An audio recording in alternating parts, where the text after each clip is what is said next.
Welcome once again to Sports Adventure, where this week we'll make no bones about it. This is freeride snowboarding like you've never seen it before. Prepare to be amazed as we join Big Mountain pros Xavier de la Rue and friends enjoying a little downtime.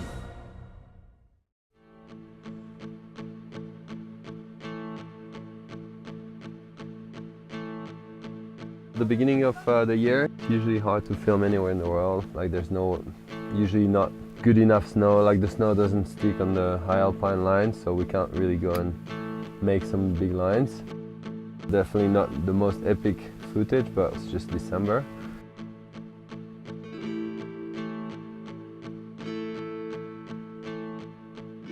We went to Canada and then Japan hoping to get better snow than we were having in Europe. And we got some great stuff, but I don't think we got anything that was really going to make it into a big snowboard film. And I think the first shot we got that was worthy wasn't until mid-February when we were back in Europe. And that was pretty epic, I think.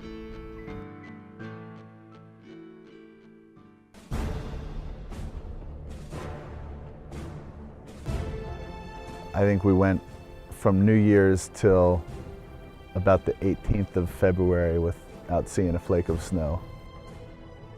Instead of doing the basic stuff, going and film lines like we do all the time, you know, we kind of had to look for something else. A few years ago when he did this ice run with Henrik Winstead, and since then he's been talking about, yeah, it would be cool to hit some ice. We found this couloir that ends up kind of like a pretty long 50-60 meter ice fall.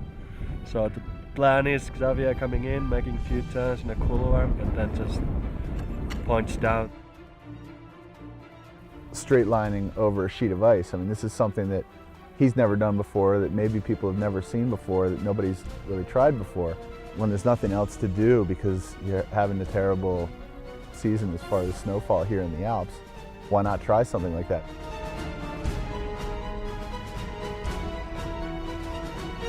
I remember first time I got there, I was like, holy shit.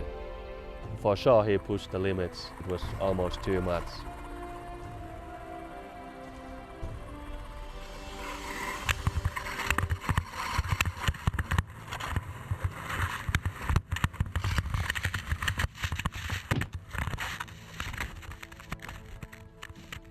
I was thinking, okay, this is it. He doesn't want to do it again. But he came to me and, oh, we definitely have to go back to the ice. Like, serious? Did you hit your head or something? I don't know, I'm a bit sleepy today. Maybe a good tumble will make me wake up. Seems easy on paper, and I know I can do it. But yeah, it's a bit scary. Yeah, I think there's this one moment. That's the most intense, you know, when you get to the top of the line, open the door of the heli, you gotta step out on this super sharp ridge, and that's pretty much terrifying all the time. Knowing what your limits are is what's going to keep you alive. And I think that people that dismiss that as not snowboarding or something that's stupid or silly or dangerous, you know, they don't understand how complete of a rider that he is.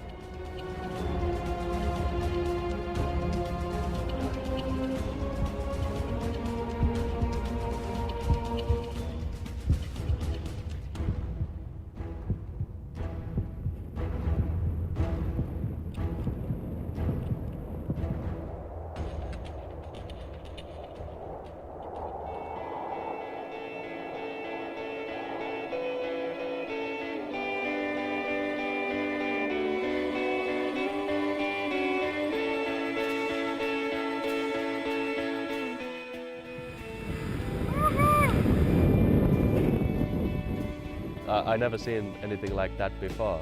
No, one of the craziest, amazing things I've seen in snowboarding. Woo.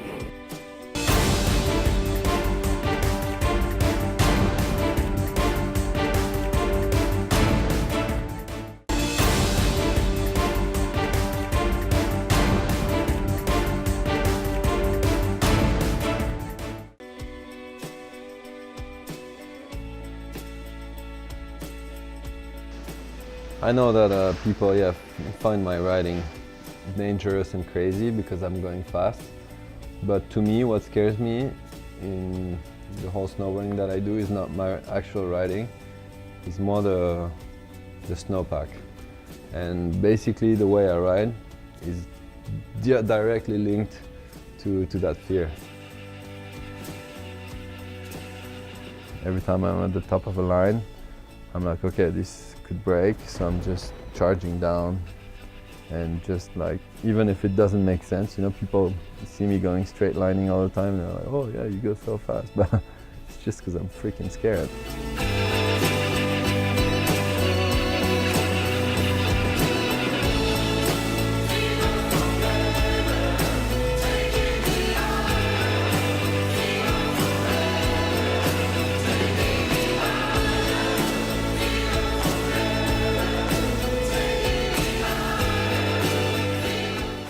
Sometimes you get those few days, these few sessions, these few lines where you arrive at the bottom and you just live the best thing that you could ever live, you know? Yeah, basically every time it's the same. It's like, wow, this is why I'm doing that. So there's like 3 guys that really, I think, truly defined big mountain riding in the last 15, 18 years.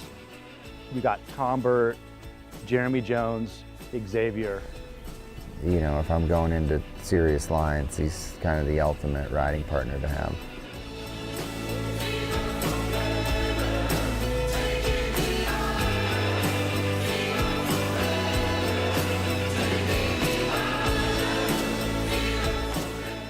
Every time you see him ride, it's, you know, is he really going to do that? It's pretty amazing to witness someone pushing the sport an extra level.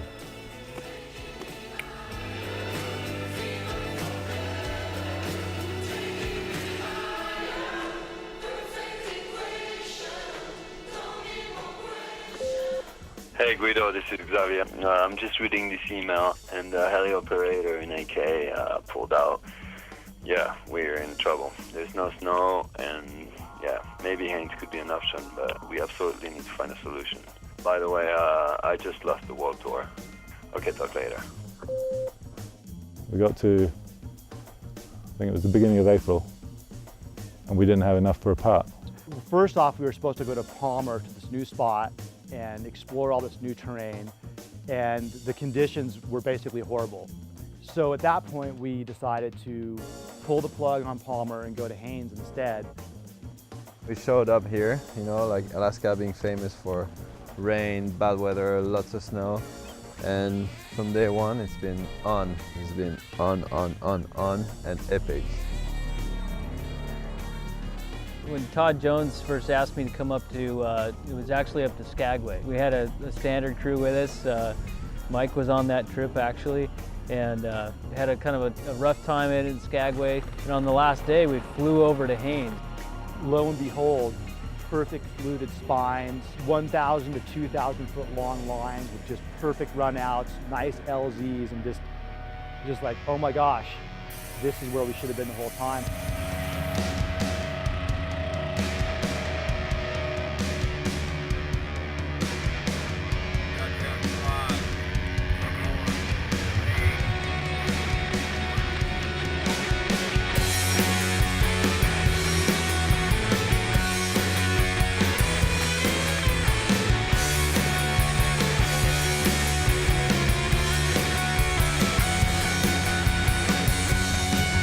I've been drinking since 12 past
was a kid, I was looking at Xavier, and he's always been the guy who's leading the way. It's pretty much a dream come true. Like after what he achieved in the last years in snowboarding and in freeriding, it was just amazing to have him as a guide here. Well, I've known Mathieu for over 15 years, and being here in Alaska together is such a reward, I think.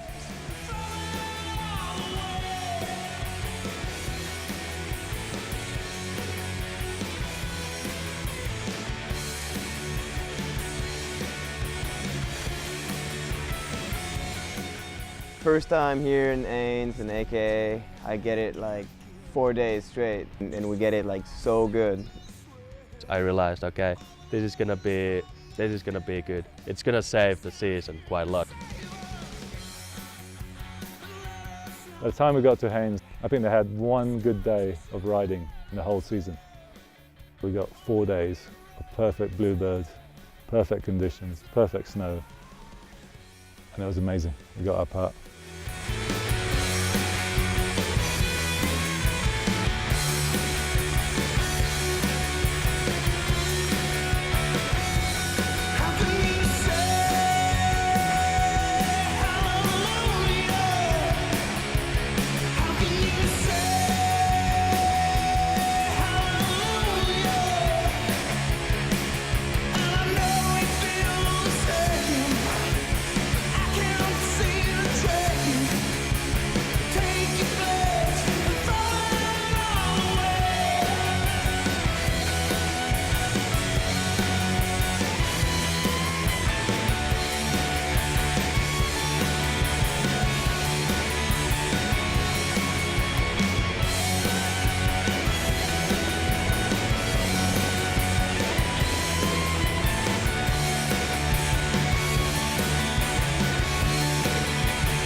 Nothing can beat a run in Alaska for sure. Alaska is pretty much snowboarding at its best. Yeah, since we didn't get any bad surprises, we started to get into bigger terrain, and we ended up the trip on one of the coolest face I've ever ridden.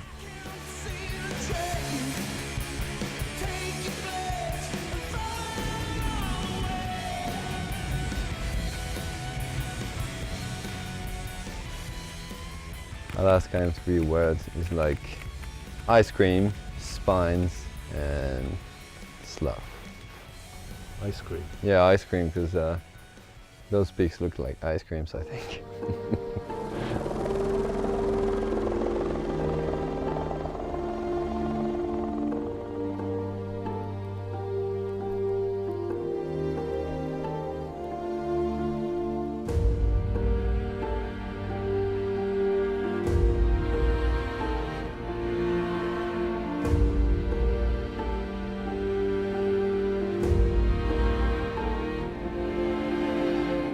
It's a run that you see from Chamonix, and a run that I knew that some people had made in the past, and it's a run that I was sure I was never ever gonna do.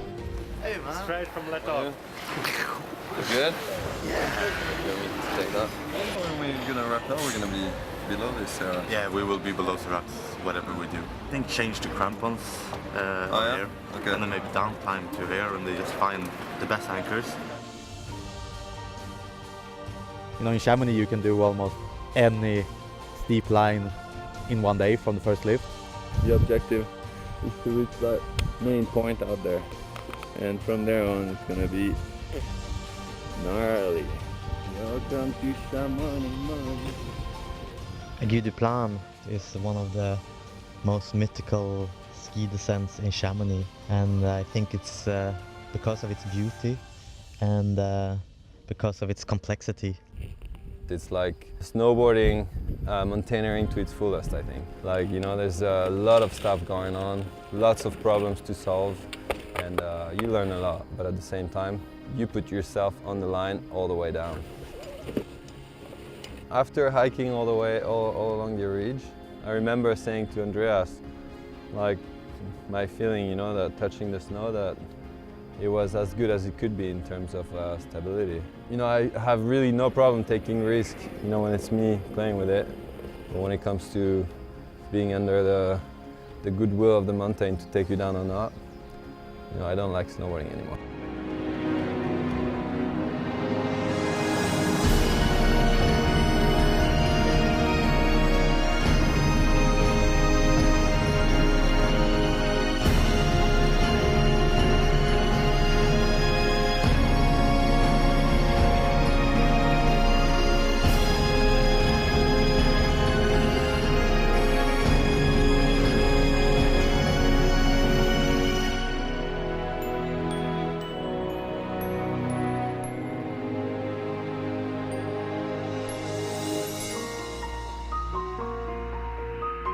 The snow felt like a tiny bit wind affected.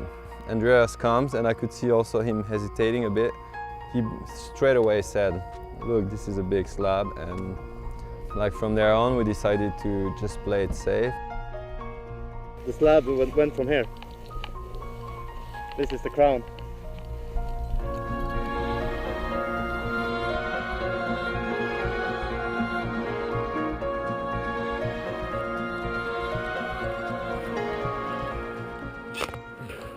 I think that run was not even snowboarding, it's just mountaineering down a mountain. If anything happens, you're down.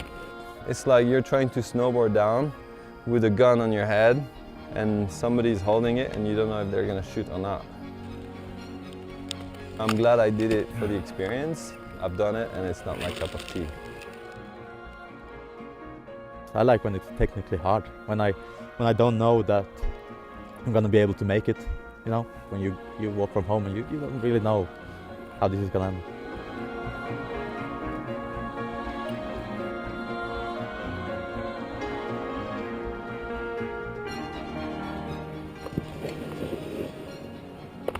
You've been in there for numerous hours and you think, okay, that's it.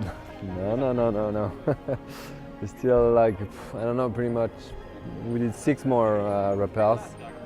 And like the 2 first ones were super exposed. Pretty intense. Intense problem solving. Isn't it funny that I just came snowboarding here? Look what am I doing? Mother Nature is waking up. I think it's the first time it takes me 4 hours to go down a mountain. Normally it takes me 20 seconds or something, you know? But you can find that Satori, this little glimpse of what it's like. I think the mountains can give you that glimpse. Then I think the biggest ambition is to get that into your normal life.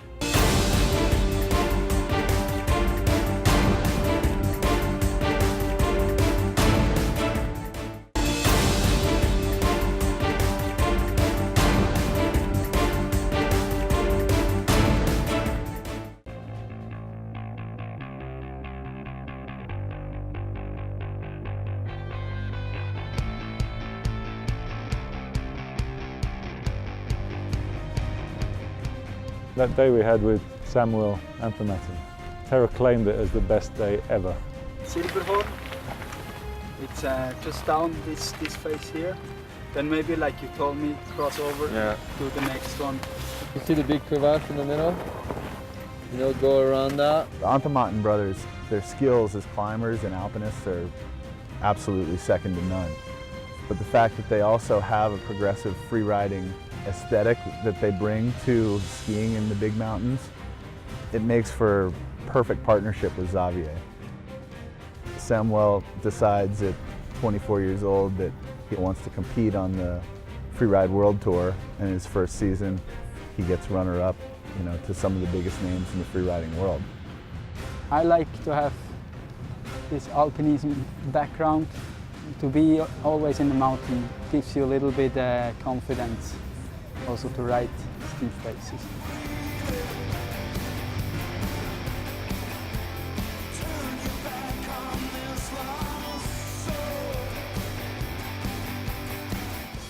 We spent a whole day in this small area where we managed to do, I think, 4 different lines, and I think those lines were definitely some of the best lines we filmed and shot in the whole winter.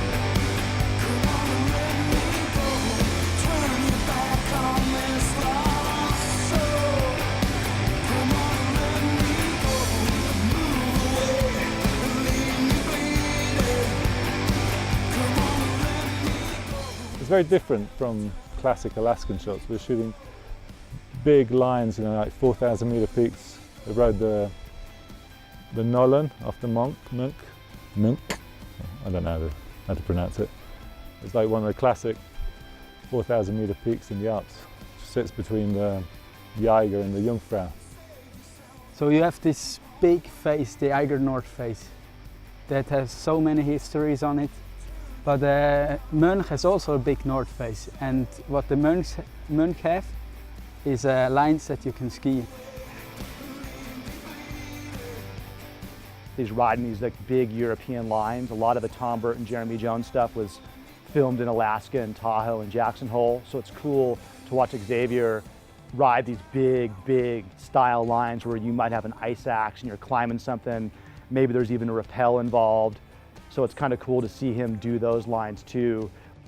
He's really bringing fast, fluid riding into big mountaineering descents.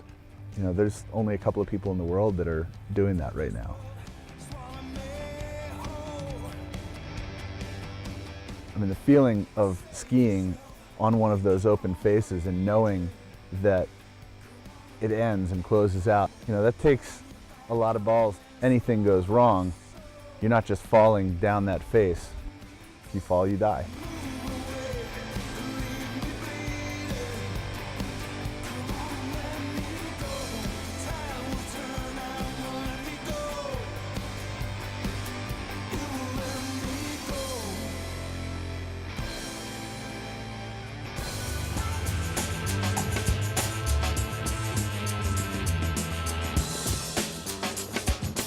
Got to deal with avalanches, slough, bear trunks. You know, in the mountains the risks are endless. Like, it's just so heavy. Yeah, but it's so good at the same time.